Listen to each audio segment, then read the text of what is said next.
Good morning students, online session में आपका हार्दिक स्वागत है। कक्षा 10 की जो अपनी एक्सरसाइज है, आज जो अपना न्यू चैप्टर है वो है दो चरों वाले रैखिक समीकरण एवं असमीकाएं। दो चरों वाले रैखिक समीकरण व असमीकाओं की अपन चर्चा करेंगे। ध्यान से देखिए। ओके स्टूडेंट्स, एक्सरसाइज नंबर 4 और नाम है इसका दो चरों वाले रैखिक समीकरण। एक्सरसाइज जो अपनी है दो चरों वाले रैखिक समीकरण। दो चरों वाले रैखिक समीकरण की अपन चर्चा करेंगे। ध्यान से देखिए। मान लीजिए वह इसमें असमीकाएं भी है जिनका अपन को हल क्षेत्र ज्ञात करना है। असमीकाएं उनका भी अपन को हल क्षेत्र बताना है। आपके पास में दो मान लो दो चर जिसमें मान लो x और y हो, a1x plus b1y plus c1 equal to 0 और दूसरी इक्वेशन आपको दे दी a2x plus b2y plus c2 equal to 0। ये दोनों ही आपके बच्चों इक्वेशन और बहुपद में मैंने आपको कंपैरिजन बता दिया है। इक्वेशन में आपके पास में इक्वल में कोई संख्या दी हुई होती है, जबकि बहुपद में ऐसा नहीं होता।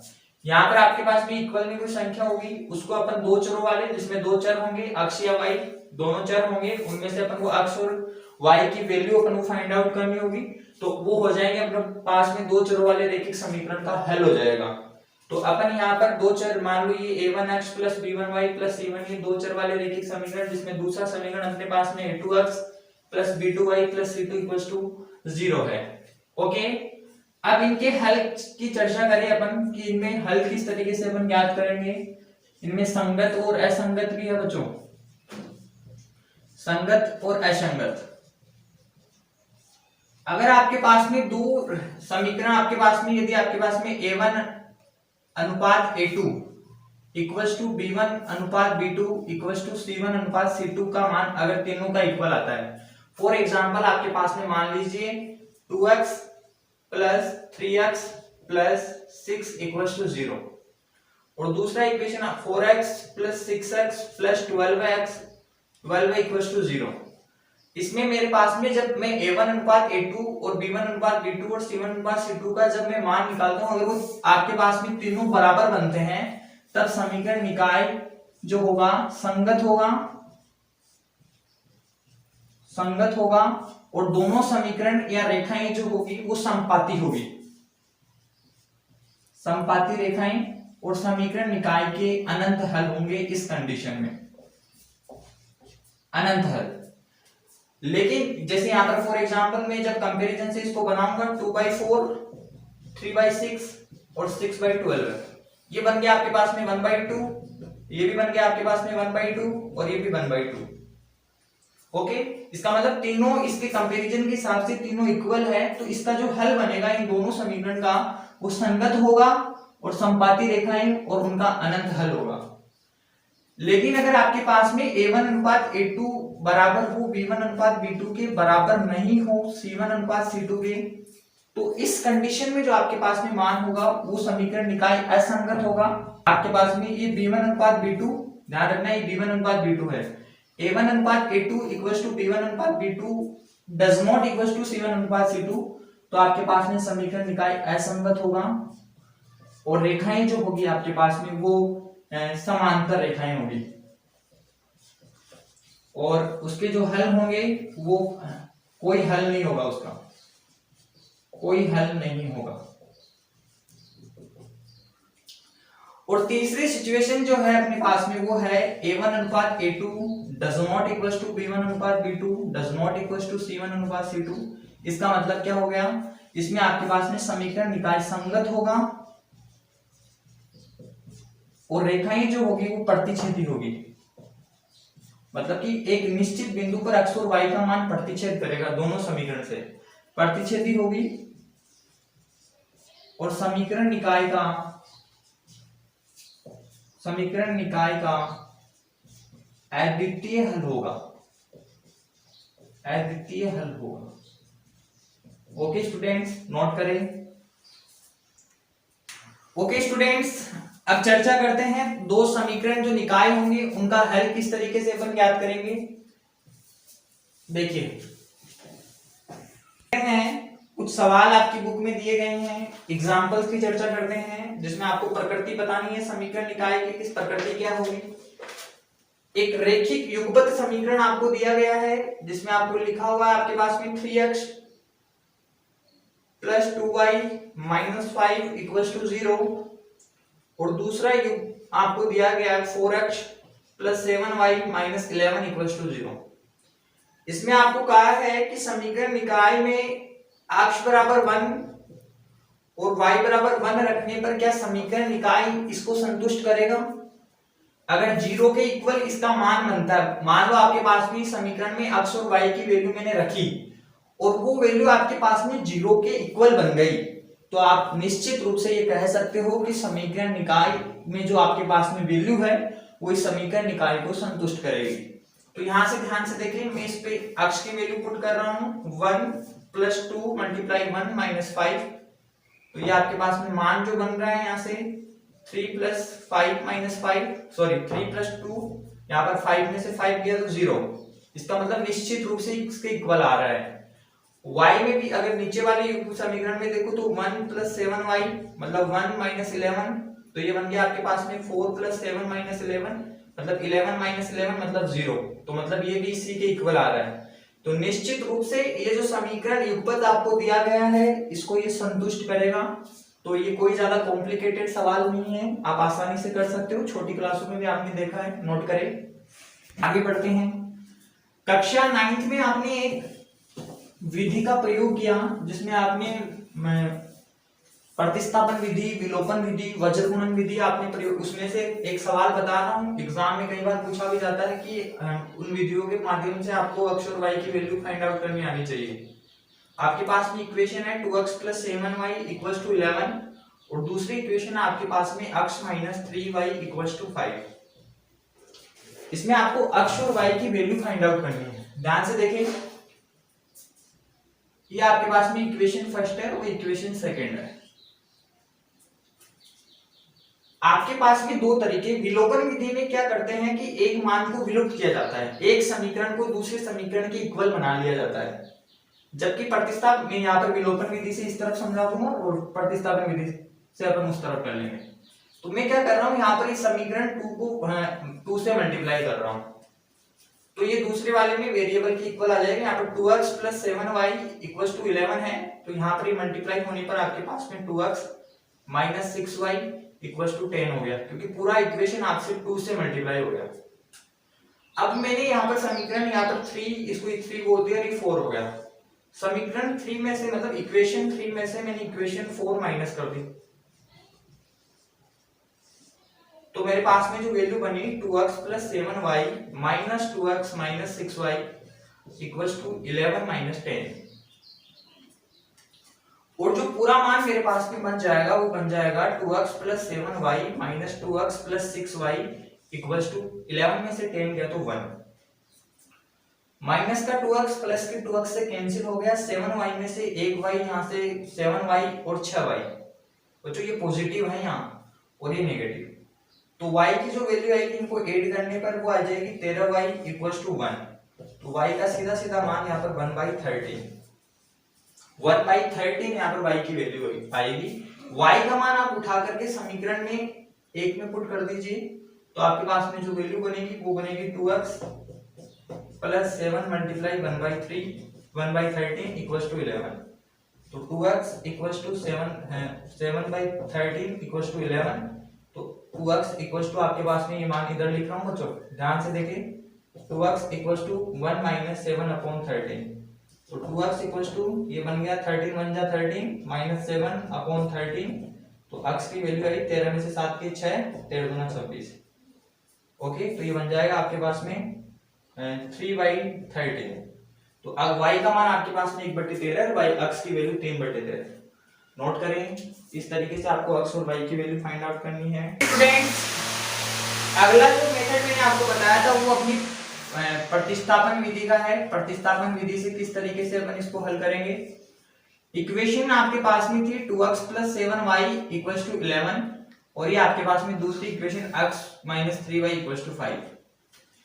इसको अपन को हल करना है। मैं यहाँ से अक्ष को एक तरफ बना रहा हूँ, 2x equals to 11 minus 7y। तो अक्ष की जो वैल्यू बनेगी 11 माइनस 7y अपॉन 2। अक्ष की वैल्यू यहाँ पर इक्वेशन 2 में आप पुट कर दीजिए, तो आप y का मान निकालोगे 11 minus 7y upon 2 minus 3y equals to 5।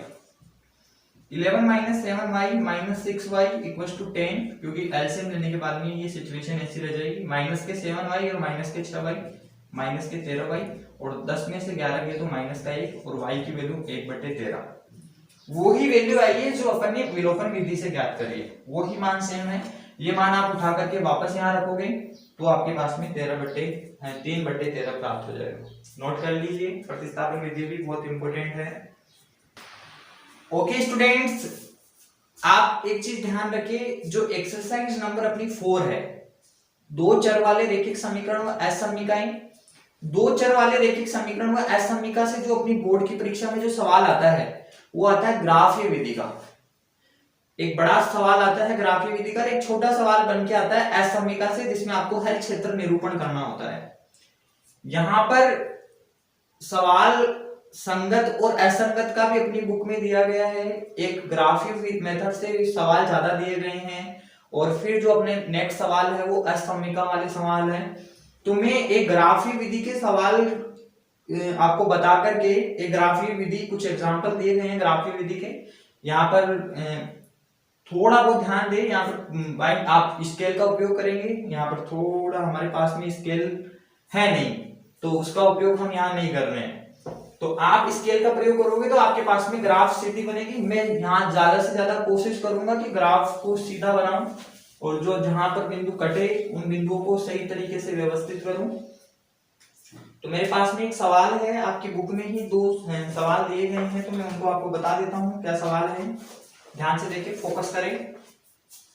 2x plus y equals to 6, और दूसरी इक्वेशन है आपके पास में 4x minus 2y equals to 4। आपके पास में सवाल जो दिए गए हैं वो दिए हैं आपको 2/4, 1/-2 और 6/4। पहले तो आप ये फाइंड आउट कर लीजिए क्या इसका हल संभव है, कि आप ये देखेंगे कि a1 अनुपात a2 इक्वल्स टू b1 अनुपात b2 इक्वल्स टू c1 अनुपात c2। इस कंडीशन में तो आपको पता है कि भाई अनंत हल होंगे, तो उसको तो करने की जरूरत ही नहीं है। और दूसरी कंडीशन थी भाई आपके पास में a1 अनुपात a2 इक्वल b1 अनुपात b2, तो यहाँ पर आपके पास में 2/4 का मतलब 1/2 हो गया, और ये 1 माइनस मतलब 1 और 2 माइनस के 1/2, और 6/4 का मतलब 3/2, मतलब ये इक्वल नहीं है। तो निश्चित रूप से इसका सॉल्यूशन संभव है। तो वो किस तरीके से ग्राफीय मेथड से उसको अपन हल करेंगे, ध्यान से देखें। ये इक्वेशन फर्स्ट है मेरे पास में, और इक्वेशन सेकंड है। इक्वेशन फर्स्ट से देखिए, इक्वेशन जो फर्स्ट है मेरी वो क्या है, आपको बुक में दिया गया है 2x plus y equals to 6, और यहां से जो x की जब मैं वैल्यू बनाऊंगा वो बनाऊंगा 2x equals to 6 minus y। मैंने y का इधर पक्षांतरण कर दिया है, तो x की जो वैल्यू बनेगी वो बनेगी 6 माइनस y अपॉन 2। और मैं यहाँ पर अब इसके कुछ बॉक्स बना रहा हूं, जिसके कारण मेरे को पता रहे कि मैं मान कौन कौन से रख रहा हूं इसमें, अक्ष और y के। y की वैल्यू मैंने रख दी 0, तो जो आप अपनी मर्जी से मान रख सकते हो, लेकिन वहां पर जब दोनों समीकरणों से मान रखो तो दोनों में इक्वल होना चाहिए, अक्ष और y का कोई वेरिएबल मान इक्वल होना चाहिए, तब तो वो सही है, अदरवाइज आपका सवाल गलत हो गया। y की वैल्यू आपने 0 रख दी, तो 6 में से 0 गया तो आपके पास में 6 रहा, 6 को 2 से डिवाइड किया 3 आ गया। y की वैल्यू आपने 4 रख दी, 6 में से 4 गए 2 बचे, 2 में 2 को डिवाइड किया 1, और y की वैल्यू बच्चों आपने 2 रख दी, तो 6 में से 2 गए तो 4, और 4 को 2 से डिवाइड किया तो 2 आ गया। आप इसी प्रकार इक्वेशन सेकंड की तरफ आगे बढ़ोगे। इक्वेशन सेकंड आपके पास में 4x minus 2y equals to 4 है। आपने क्या किया बच्चों, चाहो तो 2 ले लो, कॉमन ले लो, इच्छा हो रही है तो ले लीजिए। तो इधर 2x minus y equals to 4 बच गया, तो ये 2x minus y equals to 4/2 का मतलब 2 हो गया। तो 2x इक्वल्स टू जो वैल्यू बनी है वो 2 प्लस y बनी है, x की वैल्यू जो बनेगी 2 प्लस y/2। बॉक्स बना लीजिए बच्चों इस इक्वेशन की।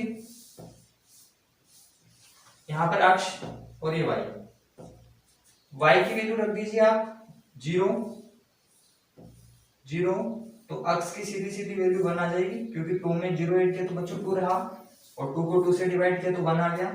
y की वैल्यू बच्चों आपने 2 रखी, 2 और 2 4 हो गए, 4 को 2 से डिवाइड किया 2 आ गया बच्चों, इक्वल आ रहा है, इसका मतलब निश्चित रूप से कटेगी तो यहीं पर। y की वैल्यू आपके पास में आपने -2 रखी तो 0 0। ओके स्टूडेंट्स, अब इसका निरूपण करते हैं ग्राफ पेपर पर कि ग्राफ किस तरीके से इसकी ग्राफ बनेगी। ध्यान से देखें, स्केल का प्रयोग करना है बच्चों, आपको पैमाना साथ में रखना है, पैमाना बिना उपयोग नहीं करना आपको, ये ध्यान में रखें। पैमाना आप जो ले रहे हैं वो जरूर दर्शाएं कि आपने अक्ष अक्ष पर कितना लिया है। अक्ष अक्ष पर जो बड़ा खाना लिया है, बड़ा खाना दर्शाइए, बड़ा खाना 1 इकाई है, 1 इकाई का। फिर वाई अक्ष पर भी आपने यही लिया है, दर्शा दीजिए, पैमाना जरूर लिखिए जो ले रहे हैं आप ग्राफ पेपर पर। ये यहाँ पर ओरिजिन है, इसका मूल बिंदु है, ये 2 3 4 5 6 7 8, इधर 1 2 3 4 5 6 6, और ये बन गया आपके पास में 7। बच्चों ये आपके पास में वाई डैश, ये आपके पास में अक्ष अक्ष अक्ष डैश, इधर मूल बिंदु के बाईं तरफ नेगेटिव -2 -3 -4, ऊपर की तरफ पॉजिटिव 2 3 4 5 6, और फिर आपके पास में इधर मूल बिंदु के वाई एक्स की नीचे की तरफ -2 -3 -4 -5 और -6। बच्चों बॉक्स पर नजर डालो, एक्स की वैल्यू 3 और वाई की वैल्यू 0, तो बच्चों निश्चित रूप से यहां होगा ये 3,0। जो बिंदु आप लिख देते हो उसको छोटे बॉक्स में लिख दीजिए। एक्स की वैल्यू 1, एक्स की वैल्यू 1 यहां पर, और वाई की वैल्यू 4, तो निश्चित रूप से यहां पर होगा। ओके, एक्स की वैल्यू आपके पास में 2 है और वाई की वैल्यू आपके पास में 2 है। इसकी जो ग्राफ बनेगी वो आप बच्चों स्केल से बनाओगे, यहाँ पर थोड़ा सा मिस्टेक हो सकता है क्योंकि हम स्केल का उपयोग नहीं कर रहे हैं, तो आप स्केल से बनाओगे तो यहाँ सीधा सीधा बन जाएगा। ओके, ये जो रेखा आपने बनाई है, समीकरण जो आपने बनाया है रेखाखंड, वो 2x + y = 6 का बनाइए, तो वो भी यहाँ पर दर्शा दीजिए कि आपने कौन सी समीकरण को हल किया है। अब आगे बढ़ते हैं, x की वैल्यू आपके पास में 1 है, y की वैल्यू 0, तो 1,0 यहाँ, x की वैल्यू आपके पास में 2 है, ये 2,2 यहाँ पर है, तो ये 2,2 इसका हल हो गया। ये आपके पास में 1,4 थे, और ये आपके पास में x की वैल्यू 0 और -2, 0 और -2 यहाँ होगा बच्चों। तो इसकी जो ग्राफ बनेगी ना वो इस तरीके से बनेगी बच्चों, इस तरीके से। स्केल का प्रयोग करिए तो ग्राफ सीधे बनेगी, अदरवाइज आपने वैल्यू गलत रख दी होगी, =4, ये इसका ग्राफ। तो इस समीकरण का जो ग्राफीय निरूपण होगा वो इस तरीके से होगा।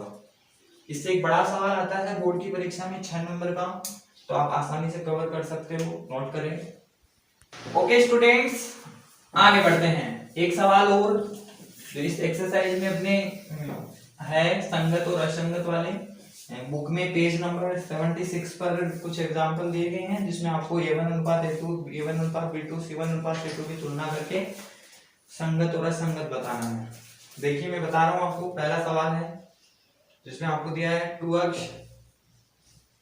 - 3y = 8, और दूसरी इक्वेशन आपके पास में 4x - 6y = 9। तो बच्चों ये यहां से A1:A2 = B1:B2 = C1:C2, तो ये सीधा सीधा 2/4 -3 - 6 और 8/9, तो ये तो 1/2 और ये भी 1/2 बच्चों, 8/9 नहीं बच्चों, ये यहाँ पर इक्वल नहीं हो रहा है, तो सीधा ये तो असंगत हो गया और समांतर रेखा बनी। दूसरा सवाल जो है ध्यान से देखें, दूसरा सवाल इसी का है 3x - y इक्वल्स टू 2 और दूसरा इसी का इक्वेशन भी है 6x minus 2y equals to 4। तो ये 3/6 माइनस के 1/2 और 1/2/4। बच्चों ये ऐसा गया है a1 अनुपात a2 b1 अनुपात b2 इक्वल्स टू c1 अनुपात c2। 1/2 माइनस 1/2 और ये बन गया आपके पास में 1/2। तो इक्वल नहीं है ये, तो निश्चित रूप से ये प्रतिच्छेदी हुई और प्रतिच्छेदी रेखाओं का अद्वितीय हल होता है, संगत है बच्चों। तीसरा सवाल है आपके पास में इसी में 2x minus 2y equals to 2 और ये 4x minus 4y equals to 5। तो ये बन जाएगा आपके पास में a1 अनुपात a2 इक्वल्स टू b1 अनुपात b2 इक्वल्स टू c1 अनुपात c2। 2/4 माइनस 2/4 माइनस के 2/5 1/2 ये भी 1/2 डज नॉट इक्वल्स टू 2/5। ये इक्वल है, ये इक्वल नहीं है बच्चों, असंगत हो गया है। असंगत कंडीशन नंबर 2 लग रही है यहाँ पर। और लास्ट जो इसका पार्ट है वो भी बता देते हैं, थोड़ा सा भिन्न में बना हुआ है। 4/3h plus 2y equals to 8 equation first. Equation 2 इसमें दी गई है आपको 2x plus 3y equals to 12। Equation first को थोड़ा सा आगे बढ़ाते हैं, 4x plus 6y equals to 24। बच्चों एलसीएम लेने के बाद में ये वैल्यू इस तरीके से हो जाएगी। वही आपके पास में 2x plus 3y equals to 12 है। कीजिए a1 अनुपात a2 b1 अनुपात b2 इक्वल्स टू c1 अनुपात c2। 4/2 6/3 24/12 है बच्चों। 2 और 24 को भी आप 12 से डिवाइड करोगे तो 2 आ जाएगा। बच्चों तीनों वैल्यू इक्वल है, इसका मतलब संपाती, और संपाती दिखाएं संगत होती है। ओके, इस तरीके से आपको हल करना है। ओके स्टूडेंट्स, आज की क्लास में सिर्फ इतना ही। अगर क्लास आपको अच्छी लग रही है तो इसे ज्यादा से ज्यादा शेयर करें। और जो विद्यार्थी अभी तक जुड़े नहीं हैं, माध्यमिक शिक्षा बोर्ड आरबीएसई ने अपना टाइम टेबल, जो लॉकडाउन की वजह से एग्जाम रुकी हुई थी, कोरोना वायरस जो चल रहा था, उसका टाइम टेबल जारी कर दिया है। जिन विद्यार्थियों ने अभी तक अपनी प्रिपरेशन को कंप्लीट रखा नहीं है तो वो जुड़े और अपनी तैयारी को सुनिश्चित रखते हुए अपने मार्क्स भी सुनिश्चित करें। बहुत बहुत धन्यवाद sir, thank you for watching.